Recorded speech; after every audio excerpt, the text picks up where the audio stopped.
আমি যে তাড়াহুড়ো করে প্রোগ্রাম করে গেছি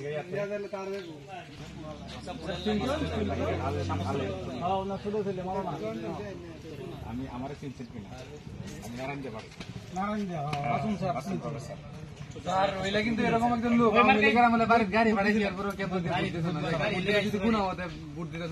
গাড়ি ইসলামের পক্ষে আমরা ভোট চাই।